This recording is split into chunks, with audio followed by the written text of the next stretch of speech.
Merci d'être avec nous. Alors on vous connaît comme député, ancienne ministre. Vous avez été ministre pendant 5 ans, je crois, sous Nicolas Sarkozy, tout le mandat de l'enseignement supérieur et de la recherche, et puis après du budget, c'est ça?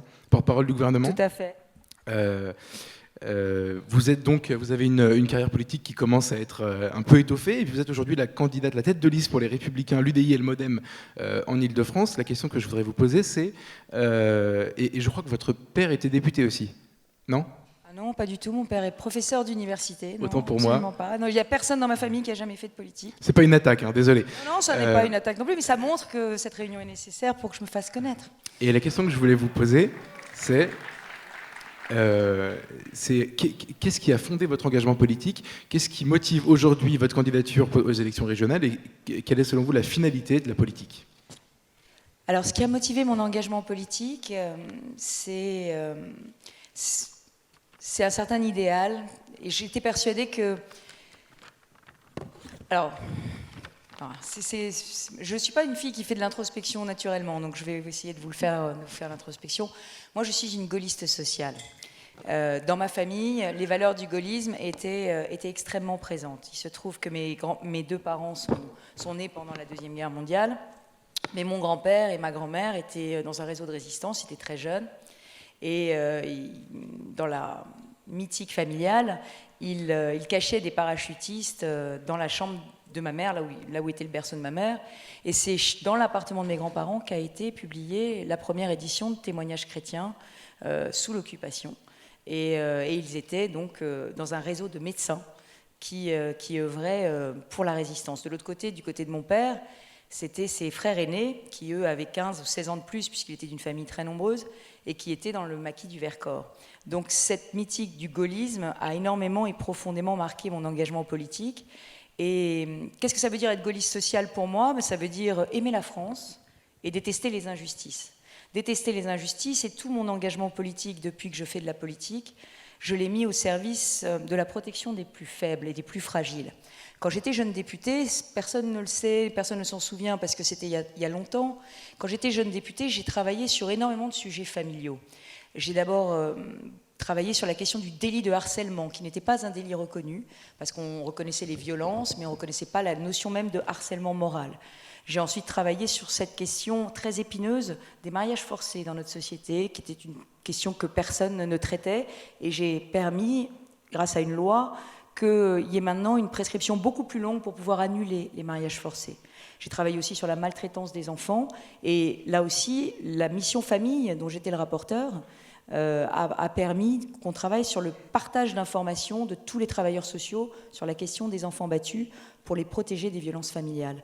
Donc j'ai toujours énormément travaillé sur ces questions de famille, et ensuite ça m'a amené à travailler sur les questions d'éducation, puisque j'étais le porte-parole sur la réforme de l'école de François Fillon en 2004, et ensuite, petit à petit, sur les questions d'enseignement supérieur. Donc la famille et l'éducation ont toujours été au cœur de mon engagement politique.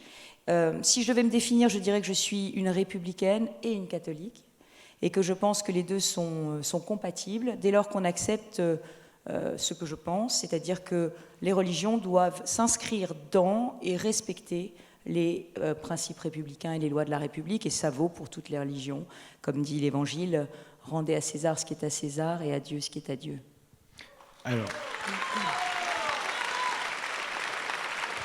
je crois que je ne vais pas trahir de secret en disant que si vous êtes élue présidente de région, et si on en croit les derniers sondages, vous êtes en tout cas aujourd'hui donnée gagnante par les enquêtes d'opinion, vous abandonnerez votre mandat de député, vous renoncerez, si on vous le proposait, à être Premier ministre ou à rentrer au gouvernement, et vous faites votre mandat en entier. Ça, je sais, vous me l'avez dit il n'y a pas très longtemps. Je vous parle de ça parce que la question que je voudrais vous poser, c'est pourquoi est-ce que c'est si important pour vous, après tout, de devenir présidente de région, et si vous le devenez le 13 décembre prochain, c'est pourquoi faire? Quels sont les grands axes de votre projet? La région, j'ai commencé à m'y intéresser il y a 5-6 ans. J'étais conseillère régionale, et je me suis rendu compte, j'étais aussi ministre de l'université, je me suis rendu compte de l'incroyable potentiel de cette région capitale que nous habitons. L'Île-de-France, ça devrait être la plus belle des métropoles du monde. Et ça devrait être aussi le lieu le plus épanouissant en termes de qualité de vie. Puis ça devrait aussi être un modèle en termes d'éducation, en termes de culture. Ça devrait être un phare pour le monde. Et moi, ce qui me rend triste parce que je suis une patriote, vous l'avez compris. Ce qui me rend triste, c'est qu'on ne soit pas plus fiers de nous-mêmes, qu'on ne soit pas plus conquérants. Donc je me suis dit, cette région, j'ai commencé à m'y intéresser quand j'ai construit l'opération Campus, avec toutes ces universités que je voulais mettre en réseau, et puis l'idée de créer Saclay, le plateau de Saclay, un grand phare intellectuel en France. Donc j'ai commencé à m'intéresser à cette région en me disant... Qu'est-ce qu'on peut faire avec l'Île-de-France et comment est-ce qu'on pourrait en faire, j'allais dire, le vaisseau amiral de notre pays et de ses valeurs et de sa culture et de son intelligence. Donc je crois, si on résume ce que c'est que l'Île-de-France pour moi, c'est le lieu de toutes les excellences françaises. Et si on est tous ici en Île-de-France, c'est parce qu'on croit que c'est en Île-de-France que ça se passe, que les choses sont les plus belles, les plus créatives, les plus innovantes. Donc c'est ça que j'ai voulu. Alors l'Île-de-France, on ne peut pas, moi je ne crois pas je ne crois qu'à l'authenticité, à la sincérité. On peut être d'accord avec moi, pas d'accord avec moi, mais quand je dis oui, c'est oui, quand je dis non, c'est non. Et le problème aujourd'hui, me semble-t-il, c'est que les hommes politiques se servent de leur mandat souvent comme tremplin pour faire autre chose. Ils ont d'autres ambitions. Moi, je n'ai pas d'autres ambitions. Ça fait 5 ans que je parcours l'Île-de-France en long, en large et en travers. D'ailleurs, certains ont même dit que j'étais perpétuellement en campagne. Ça n'était pas vrai. Mais je crois que pour mener une bonne campagne de proposition, avec un vrai projet de société, il faut connaître et aimer son territoire et les gens qui l'habitent. Donc ça voulait dire, pour moi, parcourir toute l'Île-de-France. Vous savez qu'il y a 12 millions d'habitants en Île-de-France. Il y a 100 circonscriptions électorales. Il y a 8 départements. Donc c'était énorme et ça a été un énorme travail. Alors 100% région, bien sûr. Je serai un président à temps plein. Je démissionnerai de mon mandat de député. Parce que personne ici, je pense, dans la salle, n'imagine qu'on peut résoudre les problèmes de logement, d'emploi, de transport, de pollution, de famille, d'éducation, de sécurité de l'Île-de-France en s'y consacrant à mi-temps. Personne. Donc il faut démissionner de tout. Et j'ajoute que comme je voulais être une femme libre et que je sais que beaucoup de Français considèrent que les hommes politiques sont toujours protégés, ils ont des parachutes, ils ont des ceintures, des bretelles, ils ont un système qui les protège, j'ai décidé de démissionner du Conseil d'État, qui est mon corps d'origine, donc démissionner de la fonction publique pour me présenter à cette élection. Parce que je ne veux pas qu'on dise que je me présente à cette élection avec une protection, avec des privilèges. C'est important d'ancrer mon... Et donc j'ai dit aussi que je ne serai pas candidate à la primaire, que je ne serai pas ministre. C'est 6 ans pour la région et rien que pour la région.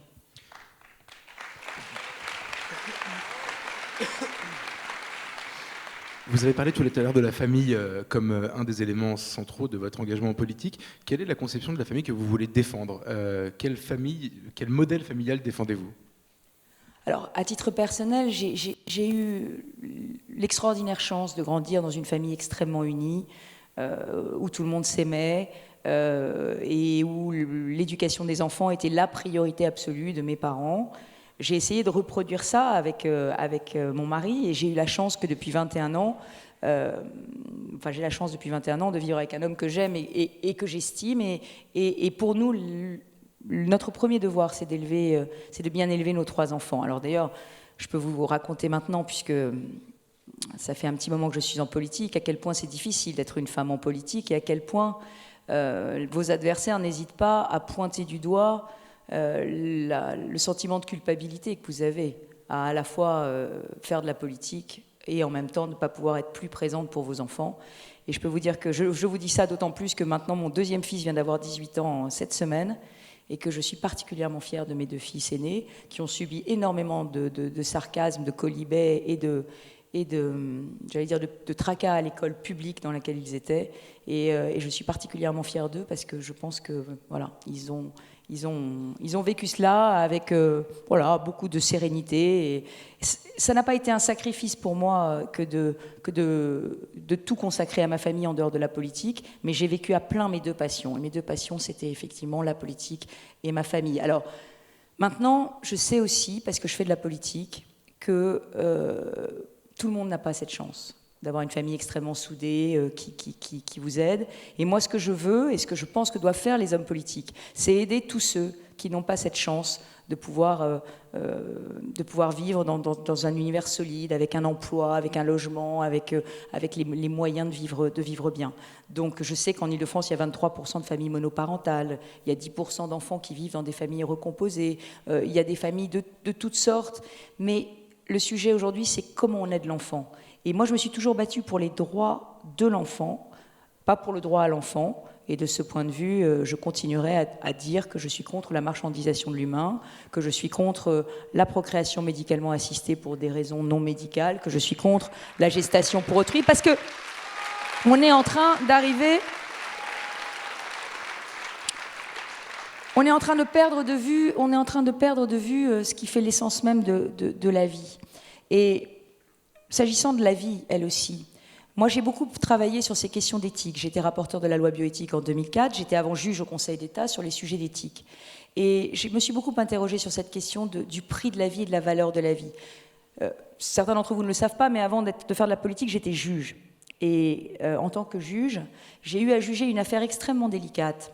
C'était une affaire d'un enfant qui était né handicapé, trisomique, parce que ses parents n'avaient pas pu avorter, parce qu'il y avait une erreur médicale, la myosynthèse avait raté, on ne leur avait pas dit que l'enfant était trisomique. Et l'enfant trisomique demandait une indemnité du fait de sa naissance. Et je suis celle qui, à une voix, a fait basculer la décision du Conseil d'État, ça s'appelle l'arrêt CHR de Nice contre Carrez, en disant qu'il ne pouvait pas y avoir de préjudice d'être né. Parce que la vie vaut toujours d'être vécue. Et cette décision, elle est intéressante. Elle est intéressante parce qu'ensuite, la Cour de cassation a jugé l'inverse. La Cour de cassation a jugé l'inverse. La Cour de cassation, saisie de la même situation pour un hôpital privé, a décidé de juger l'inverse. Ça s'appelle l'arrêt Perruche. Elle a décidé qu'il fallait indemniser l'enfant. Mais non, mais parce qu'elle avait une vision compassionnelle du handicap. Elle pensait le handicap en se disant il faut forcément donner quelque chose. Et vous savez qu'il y a eu une énorme bronca des associations de défense des personnes en situation de handicap qui sont montées contre cet arrêt Perruche et qui ont fait voter une loi justement pour dire qu'il n'y avait pas de préjudice d'être né handicapé. Mais ce qui est intéressant, c'est que toute mon action depuis les origines, je l'ai toujours pensé en termes d'éthique. Pareil sur la fin de vie. Nous avons eu à prendre des décisions très importantes à l'Assemblée nationale sur la fin de vie. Et sur la fin de vie, moi je le dis, je vous le dis très simplement, je suis favorable à l'accompagnement de la fin de la vie. Je suis favorable au développement des soins palliatifs. Je suis contre l'acharnement thérapeutique. Mais je ne serai jamais pour le suicide assisté. Je ne serai jamais pour le suicide assisté. Et je vais vous dire pourquoi. Parce que je suis une petite fille de psychiatre. Mon grand-père, le résistant, était psychiatre. Et moi, j'ai vu des gens qui étaient suicidaires.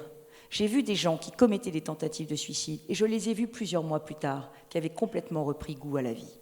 Donc, il faut faire très attention. En plus, j'ajoute qu'un certain nombre d'associations qui sont très militantes sur ces sujets devraient faire très attention aussi au risque d'abus de faiblesse vis-à-vis de certaines personnes très âgées. Moi, j'ai travaillé aussi sur la question des tutelles des personnes âgées, qui est un sujet très important en termes législatifs, en termes d'éthique. Il faut faire très attention à ces questions d'abus de faiblesse. Donc on ne peut pas s'engager dans cette voie, j'allais dire à la légère, et sans se rendre compte qu'il faut qu'on soit d'abord les défenseurs de la vie. On va y revenir aux associations. Vous avez publié il y a quelques semaines la partie famille de votre programme. Je voulais vous demander, quand vous avez élaboré ce programme, quelles sont les difficultés des familles que vous avez identifiées et donc quelles sont les principales mesures que vous avez proposées dans cette élection pour y répondre? Alors, il faut savoir que les familles ont été poussées hors de l'Île-de-France depuis 10 ans. Et si vous regardez d'ailleurs la statistique, c'est qu'il y a 40% des Franciliens qui sont célibataires. Alors, célibataire, ça ne veut rien dire. Ça veut dire qu'ils ne vivent pas en couple, mais ils peuvent avoir des enfants. Mais ils sont 40% de célibataires. C'est un chiffre unique en France. Et ça veut dire quoi? Ça révèle quoi? Ça révèle simplement que les familles ont été poussées vers les régions périphériques, tout simplement à cause de la cherté du logement, à cause des difficultés de coût de la vie, des difficultés aussi à élever des enfants correctement quand on a 2 heures de transport par jour, et puis des problèmes de sécurité, d'éducation. Donc, la vérité, d'emploi. Donc la vérité, c'est qu'on a chassé les familles à la périphérie de l'Île-de-France, voire même en dehors de l'Île-de-France. Et ça, c'est le défi que je veux relever. Et ma politique régionale sera une politique familiale, parce que je veux que les familles reviennent. Je veux que les familles reviennent parce qu'elles sont le vecteur du dynamisme d'une région. Quand vous avez une région où il n'y a pas de jeunesse, où il n'y a pas d'enfants, vous avez une région qui perd sa dynamique. Donc nous devons faire revenir les familles. Comment est-ce qu'on les fait revenir? On construit du logement. Et on construit du logement pas que pour les plus démunis. On construit du logement aussi pour les classes moyennes, aussi pour les familles. Et ça, c'est ce que je reproche beaucoup à la gauche régionale, c'est qu'elle a supprimé les subventions pour le logement intermédiaire pour les classes moyennes. Alors c'est un peu la double peine pour les familles aujourd'hui. Il y a la politique du gouvernement qui consiste à surtaxer les familles et à prendre toute une série de décisions qui vont vraiment les handicaper dans leur vie quotidienne, comme par exemple la réduction du congé parental, contre laquelle je me suis élevée, parce que sous couvert d'égalité homme-femme, on est en train en réalité de réduire le congé parental de 6 mois, et je l'avais dit, parce que je connais Bercy, j'ai été ministre du budget, donc ça fait des mois et des années que Bercy essayait de faire réduire le congé parental pour faire économiser de l'argent aux contribuables. Donc je savais que... Bon. Donc on a un problème de réduction du congé parental, on a un problème de mise sous condition de ressources des allocations familiales qui va contre le principe d'universalité de la politique familiale que j'ai toujours défendu. Et puis à côté de ça, donc ça renchérit évidemment le coût de la vie. Et puis à côté de ça, vous avez une région qui n'est pas là pour aider les familles à se loger, à se transporter, à éduquer leurs enfants, à garder les jeunes enfants. Puisque là aussi, la région Île-de-France a stoppé le financement de toutes les crèches et elle ne met pas non plus systématiquement les formations devant les métiers qui sont indispensables. Je pense notamment aux métiers d'aide à la personne et notamment aux métiers d'aide et de soutien aux personnes âgées qui veulent rester chez elles et vieillir chez elles. En quelques mots, votre position sur l'égalité entre le public et le privé, qu'est-ce que vous pourriez faire, qu'est-ce que vous ferez si vous êtes élu présidente de région sur ce sujet, notamment en matière de subventions scolaires, etc. Alors moi je suis très attachée au principe constitutionnel de la liberté scolaire. Quand j'étais ministre de l'enseignement supérieur, je suis la ministre qui a pour la première fois contractualisé avec l'enseignement supérieur privé. Parce qu'il faut que vous sachiez qu'il y avait une guerre scolaire avant, j'allais dire dans le primaire et dans le secondaire, mais quand je suis arrivée en 2007 ministre, il y avait encore une guerre entre les universités privées et les universités publiques. Une guerre non dite, mais vous savez que les universités catholiques de province n'avaient pas le droit de s'appeler université. Donc on a dit, on arrête tout ça et on va contractualiser, on va les mettre sous contrat comme on a mis l'enseignement secondaire sous contrat. Donc ça a été un acte fort que j'ai entrepris et on a réussi.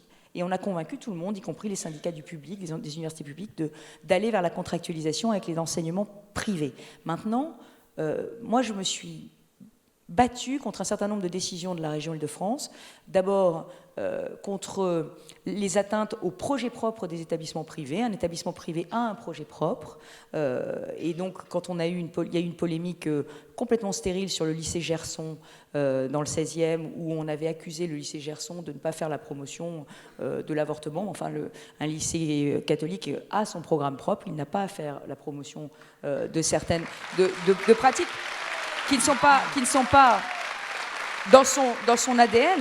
Ça s'appelle le projet propre, c'est la loi. Et à ce moment-là, la région avait voulu a coupé les dotations au lycée Gerson.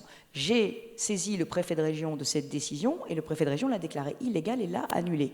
Donc ça veut dire qu'il faut toujours... La liberté scolaire, elle existe en France, mais il y a certaines personnes qui veulent la menacer. Et de ce point de vue, là aussi, je pense que chaque famille doit avoir la liberté scolaire. La liberté scolaire, ce n'est pas un privilège de l'argent. Et moi, je me suis aussi battue contre la gauche régionale parce qu'elle a supprimé les aides à la cantine et la gratuité des manuels scolaires pour les lycéens qui vont dans le privé. Et je n'ai absolument pas compris, sous prétexte de laïcité. Alors, je n'ai pas compris quelle était la justification, parce que la laïcité, c'est pas le refus du privé sous contrat. Et à partir du moment où le lycée est sous contrat, eh bien, il doit avoir les mêmes aides. Enfin, les lycéens qui y vont doivent avoir les mêmes aides, qu'ils soient dans le public ou dans le privé. Donc, moi, je rétablirais l'égalité des aides aux lycéens du privé. Parce que sinon, qu'est-ce qui se passe? Mais qu'est-ce qu'ils me disent? Que me disent les directeurs d'établissements privés? Ben, c'est simple. Les directeurs d'établissements privés me disent: vous êtes en train de rétablir la sélection scolaire par l'argent. C'est-à-dire qu'il y a des familles défavorisés. Il y a 1 000 € de cantine à payer, il y a quelques centaines d'euros de manuels scolaires, plus les frais de scolarité. Ils ne pourront pas mettre leurs enfants dans le privé, alors même qu'ils en ont envie. Ils ne pourront pas non plus mettre tous leurs enfants dans le privé. Donc, quelquefois, ils seront obligés de faire des choix de Sophie, vous savez, ces choix cornéliens où vous êtes obligé de choisir l'enfant que vous allez mettre dans le privé. Donc ça n'est juste pas ma République et ça n'est pas ma région.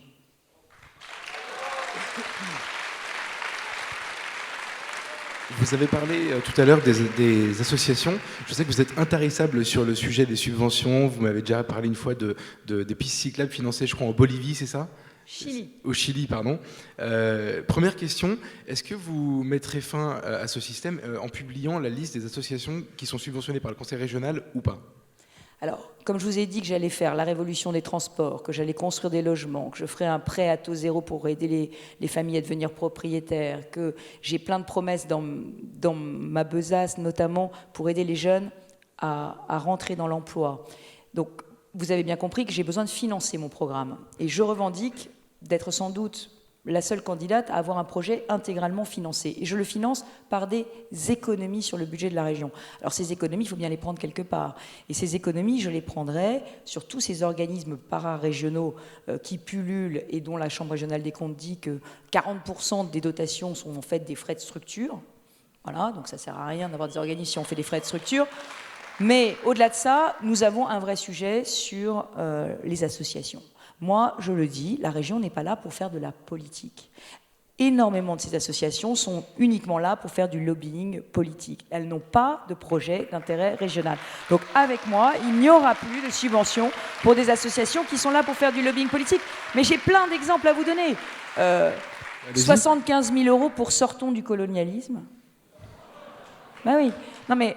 Vous ne pouvez pas imaginer, il faudrait que je trouve toutes les associations. Mais pareil, moi, je suis pour l'égalité homme-femme et c'est vraiment un principe cardinal de mon action parce que, bon voilà, je suis une femme et j'ai eu à me battre aussi peut-être pour m'imposer dans mon milieu professionnel qui n'est pas un milieu excessivement facile pour les femmes. Donc l'égalité entre les hommes et les femmes est à la racine de mes convictions. L'égalité homme-femme, oui, mais pas l'indifférenciation des sexes. L'indifférenciation des sexes, c'est un projet politique, c'est une idéologie. Donc on ne subventionnera pas la théorie du genre.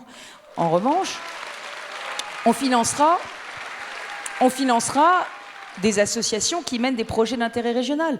La lutte contre les discriminations, la lutte contre l'homophobie, la prévention santé, tout ça, c'est des choses qui sont d'intérêt régional. Donc il y a des subventions qui seront données à des associations qui ont des objets d'intérêt régional.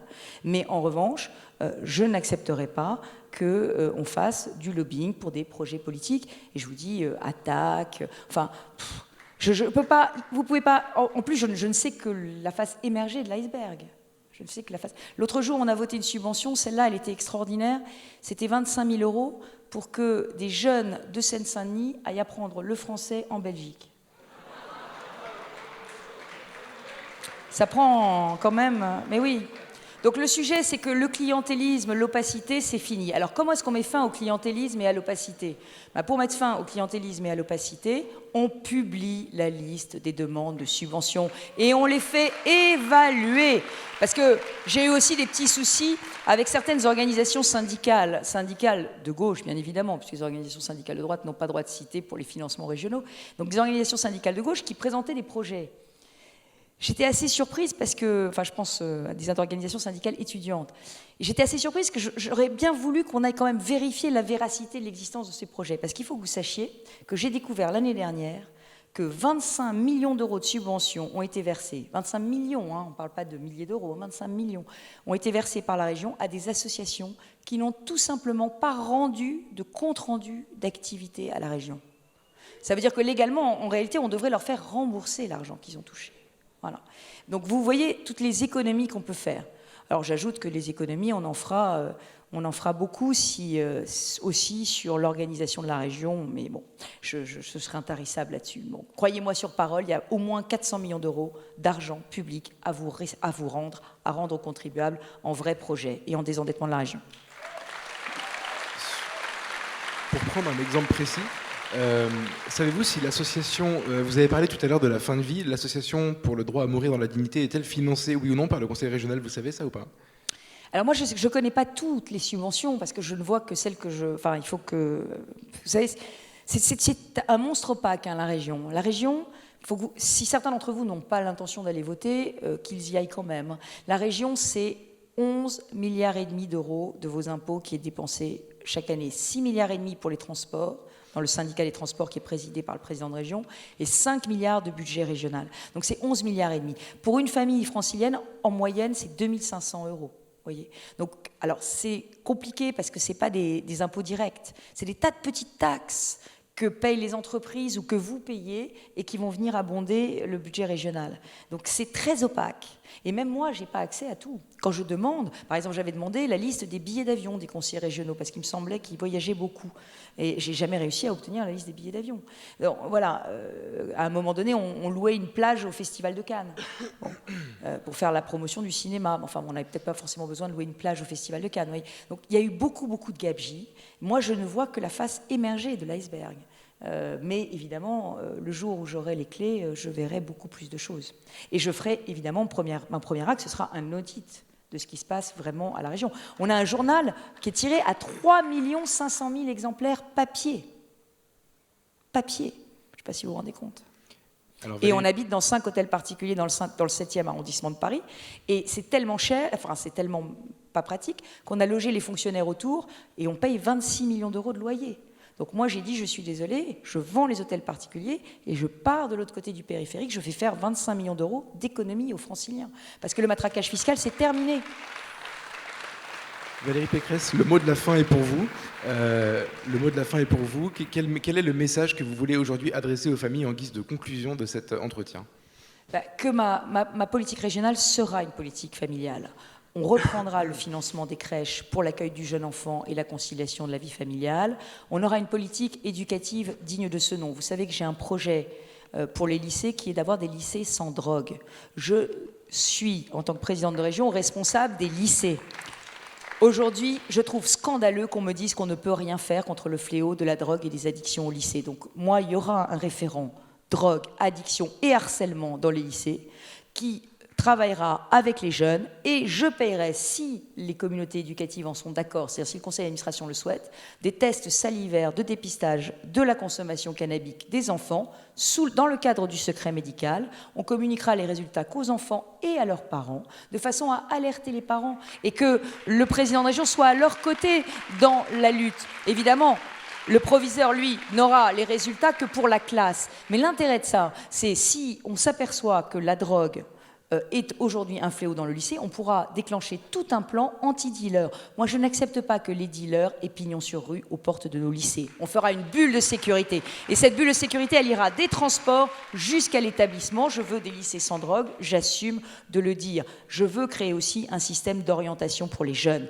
Aujourd'hui, il y a les initiés et puis il y a les autres. Il y a les familles qui connaissent les bonnes filières, il y a les familles qui ne les connaissent pas. C'est la région qui a récupéré la compétence emploi. Donc nous ferons un service d'orientation pour les jeunes. Ensuite, il y a le problème du stage. Alors je sais, la gauche va vous dire il faut donner des CDI à tout le monde, des contrats à durée indéterminée à tout le monde. Moi, je veux leur donner des premiers stages. Je me suis aperçue que toutes les familles, c'est la galère absolue pour trouver le premier stage pour leur enfant. Et je vais mettre en place un système donnant-donnant. La région, donc je vous le rappelle, donne 2 milliards de subventions par an à des associations, à des entreprises, à des collectivités locales ou à des organismes. 2 milliards de subventions. Eh bien, ce que je souhaite, c'est établir un principe donnant-donnant. Vous voulez une subvention de la région ? Vous m'accueillez un jeune en stage, en apprentissage ou en contrat d'insertion d'une mission locale. Ça me permettra de créer 100 000 stages supplémentaires pour tous les jeunes d'Île-de-France pour leur mettre le pied à l'étrier. Et puis j'ai un autre sujet, le permis de conduire. Le permis de conduire est beaucoup trop cher. Et en plus, il y a de plus en plus de familles qui n'ont pas de voiture. Parce qu'en Île-de-France, on n'a plus de voiture, ça coûte trop cher. Or, j'ai des milliers d'emplois qui ne sont pas pourvus en grande couronne, faute pour les jeunes d'avoir le permis pour pouvoir aller les occuper. Donc je propose le code de la route gratuit dans les CFA, dans les lycées, dans les missions locales. J'ajoute que c'est un impératif très important pour la sécurité routière parce que vous avez aussi des Français qui désormais roulent sans permis, faute de l'avoir jamais passé. Des centaines de milliers de Français qui roulent sans permis et qui ne l'ont jamais passé. Combien de morts sur les routes de l'Île-de-France les week-ends ?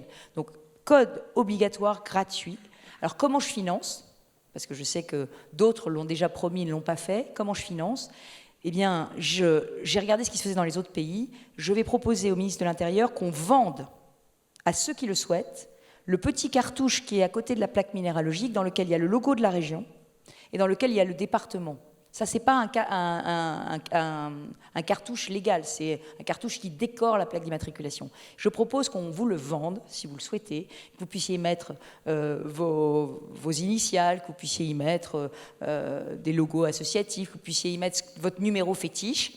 Et en échange, je crée un fonds social pour l'apprentissage du code de la route gratuit pour les jeunes, pour leur donner un emploi, parce qu'aujourd'hui, il y a 100 000 emplois non pourvus en Île-de-France, et j'ai 660 000 chômeurs, 17% de chômage des jeunes. C'est une honte française. Parce que si vous regardez, toutes les grandes métropoles du monde ont quasiment le plein emploi. On a fait le choix du chômage. Alors j'ajoute, pardon, j'ai encore une dernière chose à dire, parce que j'ai tellement de choses à vous raconter. 29 secondes.